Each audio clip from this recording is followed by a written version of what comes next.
topic. So we have one of our professors here, Bruce Kilber, who is an expert in many things, but among other things is international marketing. And so now is the time that the students are working on the international marketing section of their reports for X-Culture. And so we thought we would spend a few minutes just to talk about what's covered in this section, tips and advice on how to analyze and develop a strategy for international marketing, and then maybe just some general advice and recommendations for how to write a successful report. And so Bruce here graciously agreed to share his experience and advice, and yeah, that's what we want to spend a little bit of time on. So Bruce, all yours. I'm not sure, are you planning to use some slides? I think your microphone is muted now. Okay, we are good now, so please go ahead. We're good now. Yeah, okay. Yeah, thanks. You know, I mean, it's such a big field, international marketing. You can teach a whole course for sure, and probably even several of them, and not cover everything. Indeed, and I kind of do.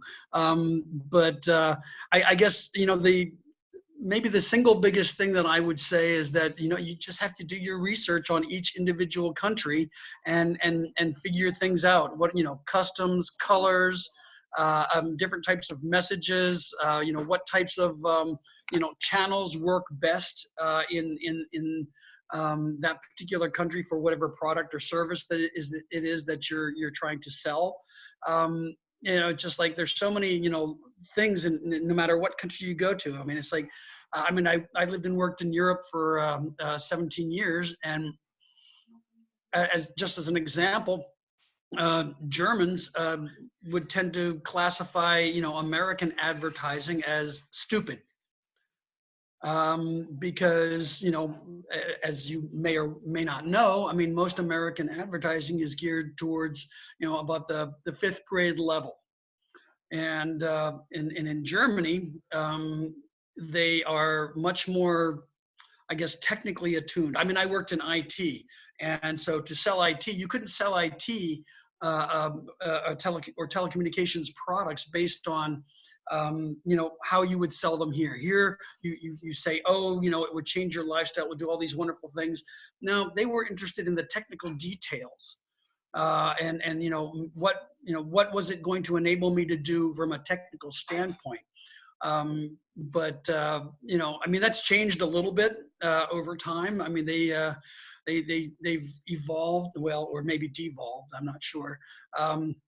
That just is one example. You know, I'm saying, you know, colors in certain countries make a really big difference. I mean, the color white in China is really, you know, designates, you know, you don't give somebody a present wrapped in white paper, right, because it's the sign of death. Same thing with yellow in some Latin American and Eastern European countries. Right. So, like you know, yellow flowers, for example, symbolize death. Yeah. Yeah. But then in China, Japan, what would be the colors that you go with? Oh, well, you know, actually, it would really depend also on what it is that what you're selling, you know, what's your target group. I mean, you know, generally speaking, in Japan, they're also in many ways similar to the Americans in that respect, in that they do like a lot of the bright colors. I mean, and, you know, I'm sure that some of the you know, some of the viewers, the students have, you know, are familiar with, you know, anime and, you know, all of these other things. They use bright colors, fast movements, just like we do here in America. Mm-hmm. Yeah, I hear that in China, the red and yellow are sort of the colors of prosperity and luck, and, you know, at least I notice when I go to the Chinese stores here, so pretty much everything would be in yellow and red colors. Yes, so that's true. I'm not sure if it's cultural or if it's just something they like. But even looking at, you know, even, you know, here I talk about Germany, but then we can go right next door to France, which is another one of the big markets in Europe, and totally different. Yeah, totally different. I mean, you know, the lifestyle and the flair is more what you're going to get in France. You know, do they care about the technology? Maybe, I mean, a little bit, but I mean, it moves much more into, well, you know, the French are actually very attuned to, you know, I mean, philosophical discourse. You know, I mean, so you put it into, you know, kind of a context. that you're challenging something, but then you also have to look at, there's laws in different countries. Yep, yep, that's it. Until very recently, in Germany and most of Europe, you could not actually have comparative advertising. You couldn't say, well, Ajax is better than Comet. Yep. I mean, just to take two products that they're doing basically the same thing. It was not allowed. Yep. And there's still a lot of things that aren't allowed. I mean, for instance, in the medical field, doctors can't advertise. So there's a lot of laws that are applicable, and depending on which country you go to as well. So it's really, I mean, you really literally have to educate yourself on literally every single country you go to about what are the dynamics of that particular country. Some are going to be very similar. I mean, for instance, you could probably lump, to a great degree anyway, Germany, Austria, and Switzerland together, although the Swiss are also a very different group of people as well. But, and in Switzerland, of course, you have 4 languages, not just German. Yeah. Since you mentioned a couple of things, I actually have here a few slides that I would like to show to the students. Let me see if I will be able to share my screen. Sure. And let's see how it's going to work. So if I go into the presentation mode, so it's not, so is it showing the? It is. I can see the Electrolux and the Pepsi, yeah, so and the Irish Mist. Yeah, here are some of the examples of how some companies got it wrong. So there is the Scandinavian vacuum manufacturer, so they make vacuum cleaners. And so they used the slogan, "Nothing sucks like an Electrolux" in the United States in the 90s. And so while vacuum cleaners sort of suck, obviously translation is not exactly the best here. Those who don't know, in the United States, that would mean that, those are very bad vacuum cleaners. Yeah. And then this is a classic example. I see it in every textbook on international marketing. So again, those of you who are old enough to remember, in the 90s must have been, or maybe even in the 80s, Pepsi had this new kind of campaign where they had the slogan, "Come alive with the Pepsi generation."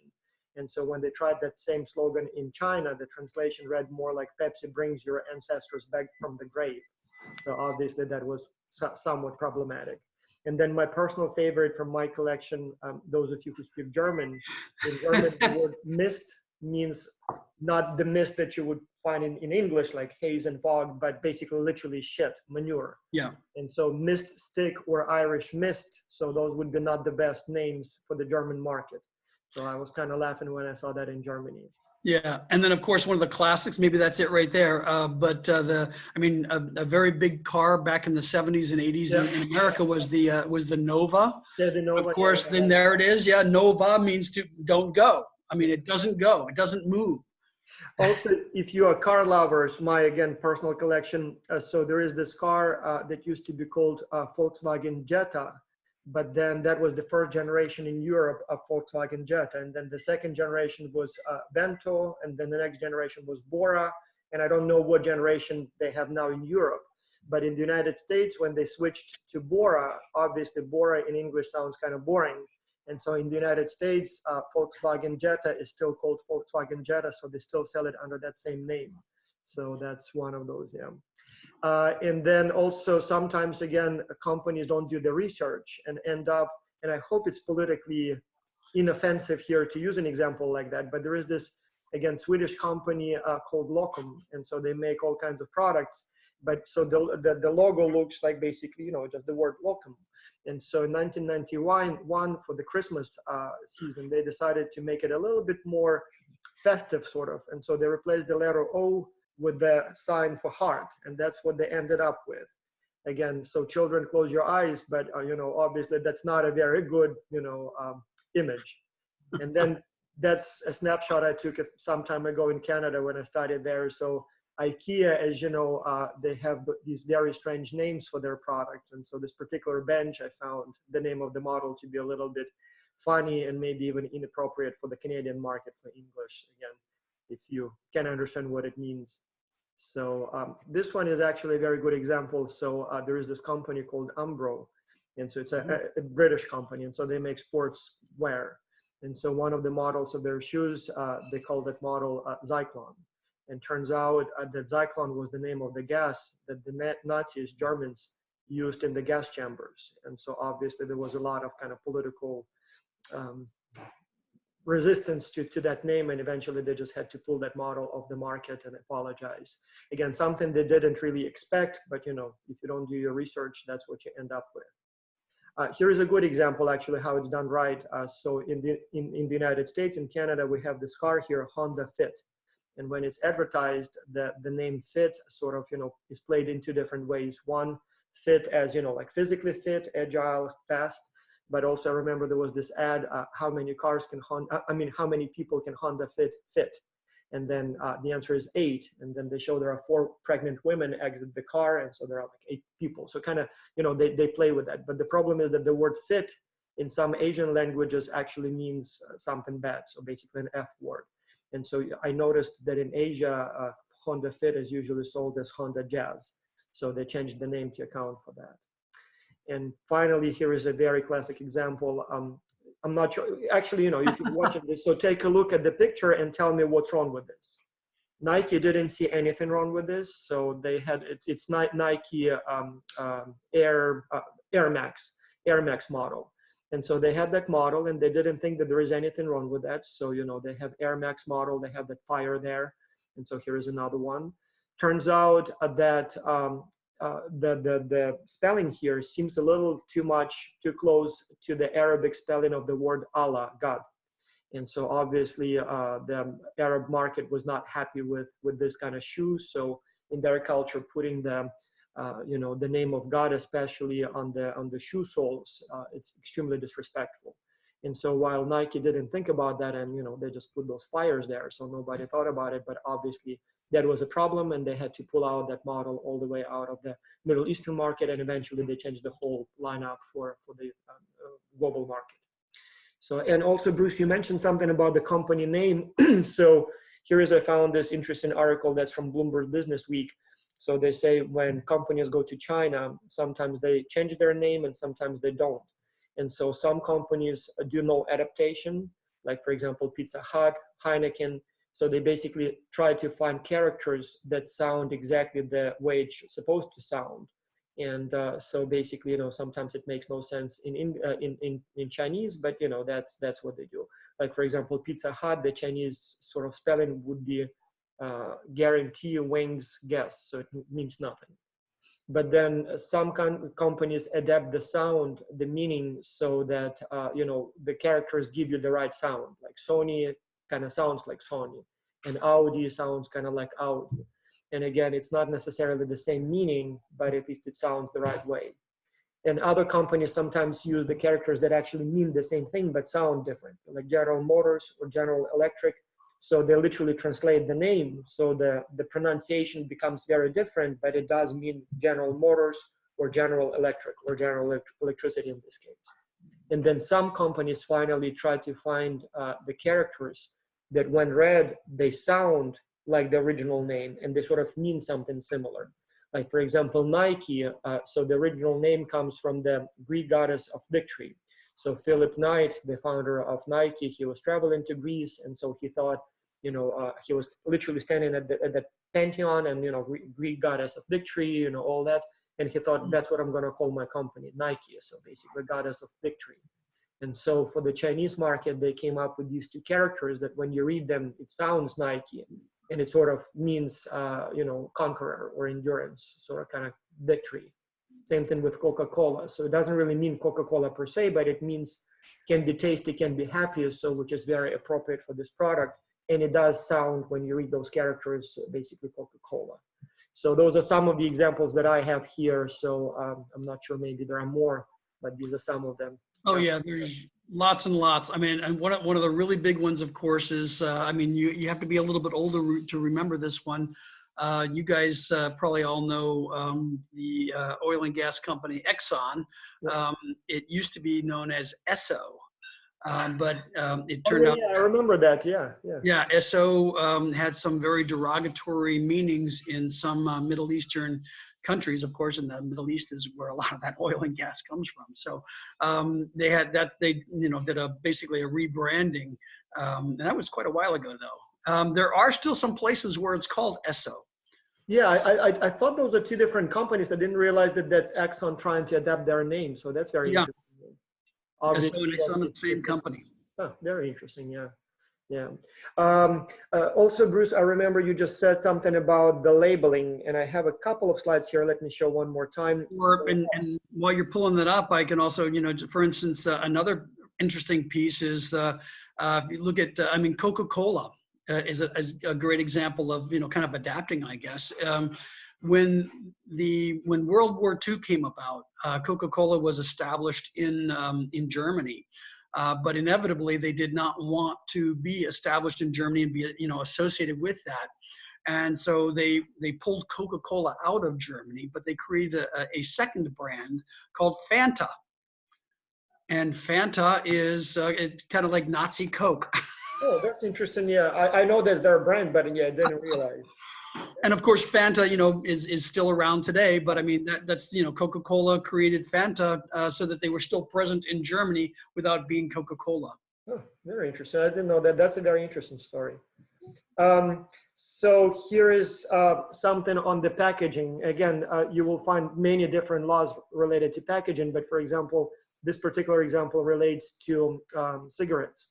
I remember when I went to study to Canada, I would see packages that look like this after spending some time in Europe and after that in the United States. So I would see the packages here that clearly contain anti-smoking information on them.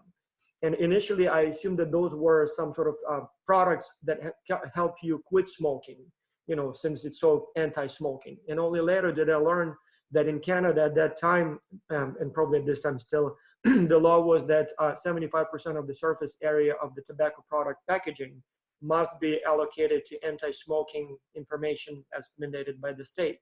And so in the United States, when you buy Marlboro, for example, or whatever other brand, you actually see the brand name and, sometimes a cowboy or whatever else. But in Canada, that same cigarette would only have a little small area where you actually have the brand name, and the rest is basically anti-smoking information. And so here is the American Marlboro. So that's, what many of you have seen, but that's the same Marlboro sold in the Middle East. Again, like half of the packaging is anti-smoking. And then some other countries here. So I'm not sure what countries these are, but my students gave me those examples. And so I was able to find it. Another one, again, in most countries, I noticed people prefer to buy local products. Like Americans love to buy made in America, Canadians made in Canada or product of Canada. When people buy local, they think that they're supporting the local producers, creating jobs locally.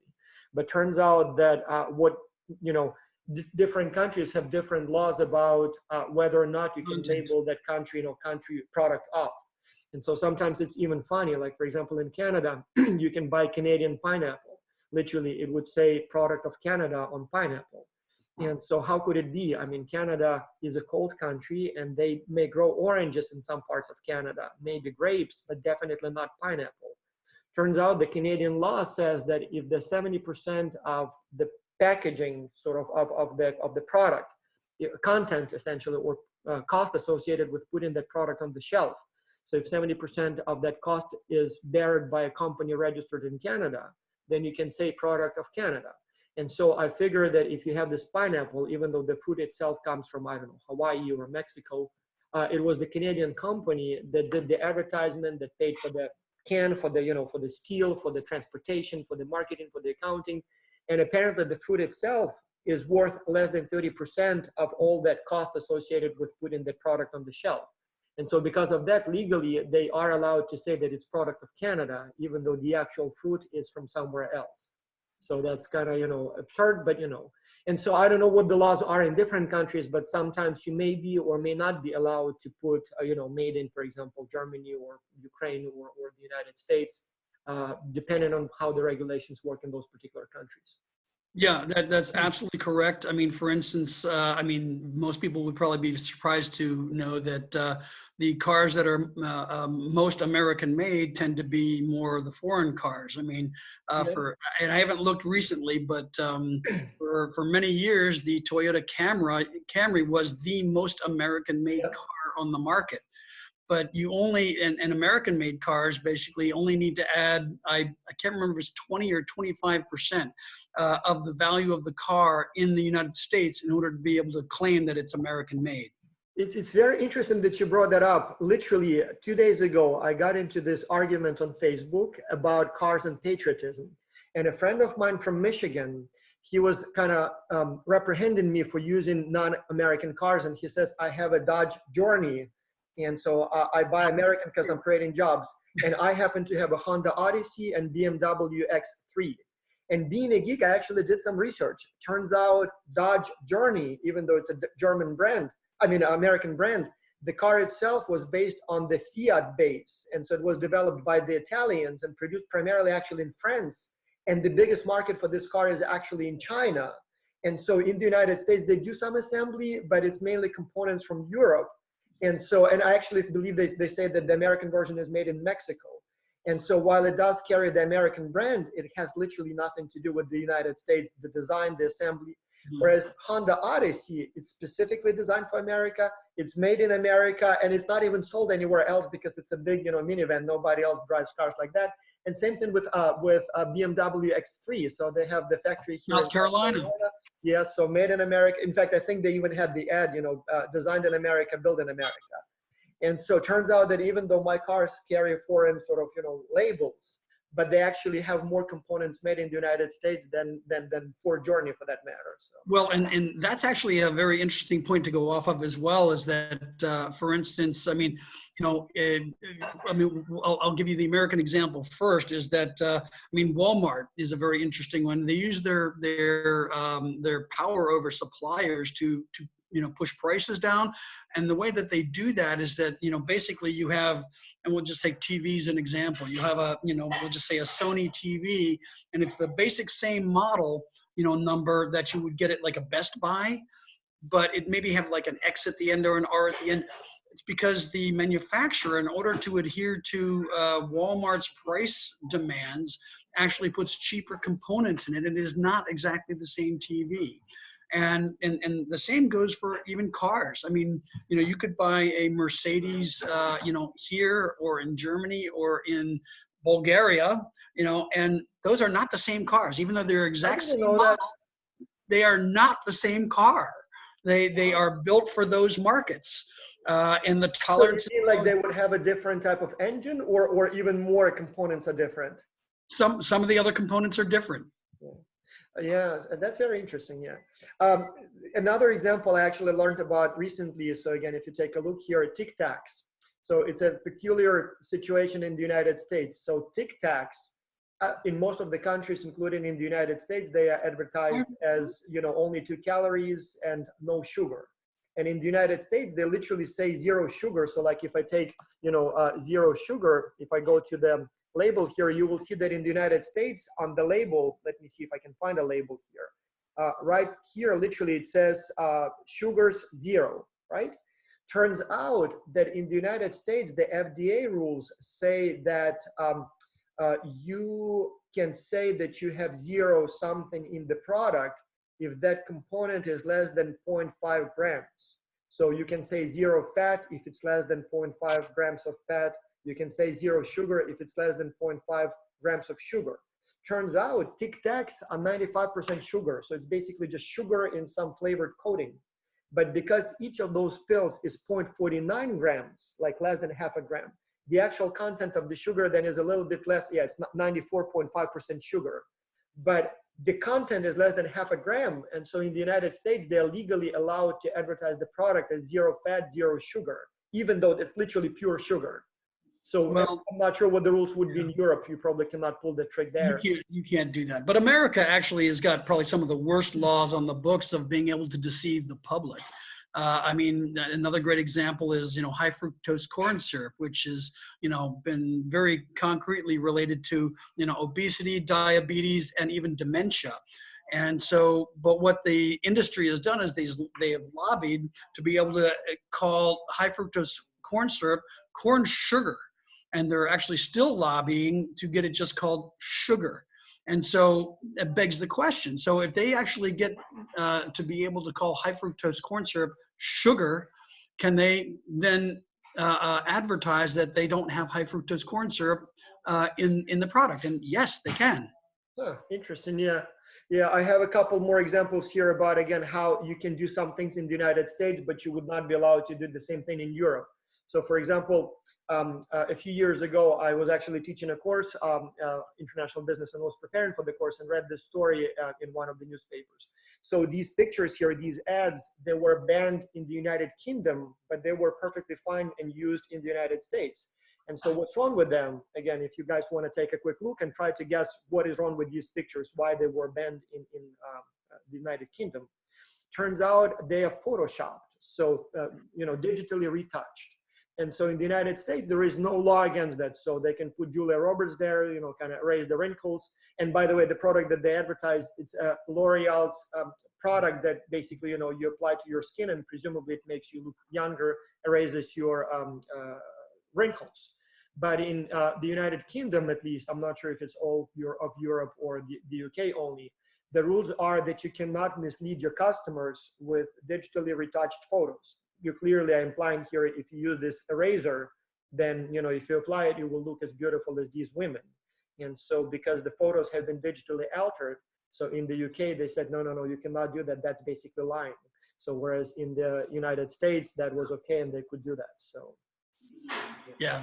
So, somehow we're allowed to deceive customers here in America, whereas most other countries, I mean, for instance, Europe, just passed a law in May of 2018 for data protection. Oh yeah. I mean, saying that basically all of these Facebooks and Google and everything, that they must get your explicit permission to use your data in certain ways. And yet they cannot deny you service if you say they cannot use your data. Whereas in the United States, I mean, there's no question. I mean, they just take all the data that they want and can do anything that they want with us. And it's there's pretty heavy manipulation of consumers here in the United States through these things. Whereas that's prohibited. What you're saying is that some of the ads, or the way they use my personal information to feed me ads, so the rules would be different in Europe than they are in the United States? Yes. Yeah, sometimes that stuff is very invasive and annoying. So, I'm not sure how they use it in Europe, but I actually wish it was a little bit more restricted here in the United States. Yeah. Another example here again, if I may. So this one, to the definition of what constitutes a product. Like, for example, one here, so that was, again, the British company called Kilber. So they were making chocolate. And so on the packaging, they put the picture of two kids in Swiss national suits with presumably the Swiss Alps in the background. And somewhere on the package on the back, it said Swiss recipe. And so the Swiss chocolate makers were not amused, and they said, no, that's counterfeiting. So you're trying to sell basically British candy as if it were Swiss chocolate. And because of that, you're charging more, because everybody knows that Swiss chocolate is high quality. And so even though you never said that it's made in Switzerland, by saying that it is Swiss recipe and by putting pictures of Switzerland, you sort of kind of deceive the customers and lie about the country of origin. And so they were not happy, and basically, won the case. The Swiss won the case against the British. But then earlier, there was also an argument, I remember, in Europe about what you can and cannot call chocolate. Again, people believe that chocolate is good for you, but sugar candy is not. And so it turns out that in some countries, like, for example, Switzerland, Belgium, Austria, there were specific laws for what you can call chocolate, and it had to be a product made out of cocoa beans. Whereas in other countries, like, for example, the United Kingdom, you could use any word you want. So it could be literally sugar with caramel, and you can still call it chocolate. And so when the European Union was formed and they were harmonizing the laws that regulate those things, so there was this big argument about this discrepancy. Because again, if you call it chocolate, you can charge $3, $4, $5 a euro per plate. Whereas if you just say it's sugar candy, nobody's going to pay that much. And so differences in the laws of different countries led to that tension. And I'm not even sure how they eventually resolved it. So if they harmonized it or everybody was using their own. I guess that's one of the reasons the British were not happy with the European Union, because they posed so many laws. But again, sometimes maybe some of those laws were not so bad. So. Yeah, and I don't know that specifically, but my guess is that has been harmonized. I know that all of the all the rules dealing with, for instance, wine have been harmonized. I worked in the wine industry for a little while. And I mean, they've really harmonized an awful lot of those laws. So I'm sure that they,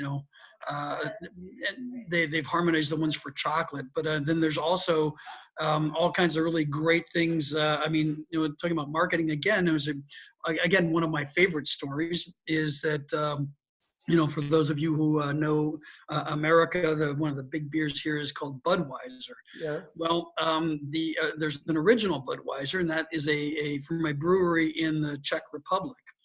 And for years, the large U.S. American brewery Budweiser tried to put them out of business, buy them out, and they literally they didn't let it happen. It was a matter of Czech pride, and inevitably, actually, the small Czech brewery won an international case. So if you actually go to Europe, I mean, American Budweiser cannot be called Budweiser. It can only be called Bud. And so it was, a David and Goliath story, which I mean, I thought it was charming. Yeah, I guess that's where the value of the ex-culture students comes to the company. If it's a smaller company, if they don't have experience in many countries, they wouldn't know those things. And so while the ex-culture students are not necessarily smarter than the company itself, by the virtue of being all around the world, some of those things you just know because you live there. Like if the name means something bad, or if the colors are inappropriate, or if the meaning of the ad, the script of the advertisement is, inapplicable or offensive in your culture. Again, for you, because you're there, you just know. Once you see it, you just know. For the company to find out that, they would have to kind of find it out the hard way.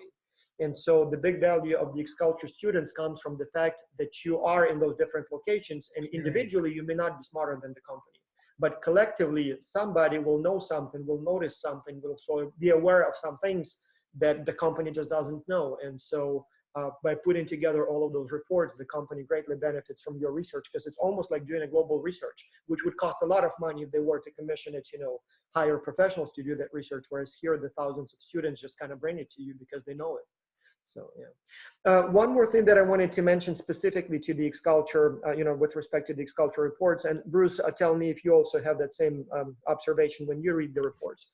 But one of the things that sometimes I find problematic, and in fact I hear that also from the companies, is that the marketing strategy is often not described in sufficient detail. So what many teams do, they say, for example, oh, you should advertise on Facebook, or you should advertise in professional magazines, and stop at that. Well, that's not very useful, because the company obviously thought about advertising on social media or through professional magazines or something like that. The value would be if you gave more details. Like, for example, you said, and in Germany, there is this professional magazine that everybody from this industry reads. Let's say, for example, we have the company this semester called Kilber. They make oil equipment for oil and gas extraction. And so many students probably will recommend that you should advertise this product specifically to the category. But yeah, so then give the name of the magazine that those oil and gas professionals read. Maybe even provide the cost of that advertisement. For one page, it will cost this much. Maybe also suggest when it should be released, every week or maybe once a year. Maybe suggest, what that ad should look like, maybe some script, some sketch, because that would be appealing to the local customers. So don't stop at simply saying advertising professional magazines. Same thing with Facebook, for example. I mean, obviously everybody thinks about advertising in on social media, but the value really will come not from simply saying place ads there, but maybe saying, okay, this is the specific demographics that you need to target. This is the type of ad, because they have like 25 different types of ads, maybe like short video or a picture. So this is the one that would be more appropriate for that market. This is maybe what it should look like. This is maybe the time of the day when it should be rolled out. This is how much it will cost. So all of those details, that's where the value is. So simply saying advertise on Facebook, definitely not enough. And so if you provide all those details, that's for the company useful, because, otherwise they would have to do the research themselves. And here, you bring some specifics. Does that make sense to you, Bruce? I don't know what's your experience with that section. Oh yeah, absolutely. I mean, I guess that's an issue I, have with students all the time, and you have to validate things. Yeah. You can't, and even in a presentation, you can't just, continue to put, things that you assume are facts in a presentation or in a paper. I mean, you've got to say, well, I got this from this source. I know that, 90% of the 16 to 21-year-olds are on Facebook between, 7 o'clock in the evening and 11 o'clock in the evening. And you have a source where you can actually cite that. Yeah, there's absolutely, you need that. That's the kind of thing that you need to be able to back up, any real, marketing plan that you're going to put out there. And talking about that, I'm so glad that you said validate. I don't see that much, but usually the winning teams, they would actually do real market validation. So what they would do is they would literally try to sort of run like a focus group. So they would say, okay, we created these 2 ads and we showed it to, 20 friends here and 20 friends there. And so we'll ask them to vote. And so according on our mini focus group research, this one was approved by 80% of the viewers. Or for example, sometimes they would literally take the ad or the idea or the slogan or even the product itself to potential buyers. So they say, for example, we talked, like I remember there was this one company, so they were working on this promotion of the Ukrainian company that does plagiarism detection, kind of like Turnitin, so Unicheck. So they do the same thing, just like the different algorithm. And so some teams, in fact, the one that won the competition last semester, they literally went to some principals of the schools and asked, like, would you buy a product like this? And this is what they do. And so they tried different slogans, different, ways to present it. And so they got real market feedback. So some schools said, no, we will not buy it because we have to use Turnitin. Or no, we don't use any plagiarism detection software, period. And so we're not interested in that. It's not mandatory in our country. So when you bring something like this to the client, that's very useful. So that's not speculation. That's not just your ideas. Now you actually tested it in the market. So I would strongly recommend that you actually try that. In fact, even if you say, for example, Facebook ads or something like that, like for $5, you can place an ad and show it to 10,000 people. And so I'm not encouraging or not saying that you must do it. I don't want you to spend your own money. But if you try it, so it's very inexpensive. And you can even say, okay, this is what we tried and these are the statistics. Like 20% of the people clicked on the ad and 5% of them actually visited the website. So we even have your, information. So you can try that. I think that would be quite impressive for the client. So maybe with the permission, I guess, before you start advertising them on Facebook, you ask for the permission. But I think that will definitely make your report stand out and it will be a good experience. I mean, soon enough, you will have your own company. Soon enough, you will manage a company and you will have to do that anyway. Try it now. Why not? Absolutely. I mean, practical experience. I mean, it'd be great for, the students to do it. It'd be great for the company. Giving them actual real data and feedback is extremely valuable. I mean, I've seen, I've read a lot of these reports now and quite often it's a lot of them are just writing down the stuff out of, a textbook saying, well, you got to use Facebook. You got to get into this social media or you got to do it on Twitter. You got to do this. I said, well, that's cute. I mean, I can write a list of stuff too, and to think that these companies, couldn't, sit down in 10 minutes and write that same thing down. Yeah, it's a little, naive would probably be the better way to say it. Exactly. Well, we are running out of time, and sorry, Bruce, that I took more of your time. So students, if you have any questions, type them up. And also, I think we have a few minutes. So if you have also general questions about maybe the project itself, the task that you need to complete this week or any other procedural, now would be a good time. And meanwhile, I'll do a quick update on what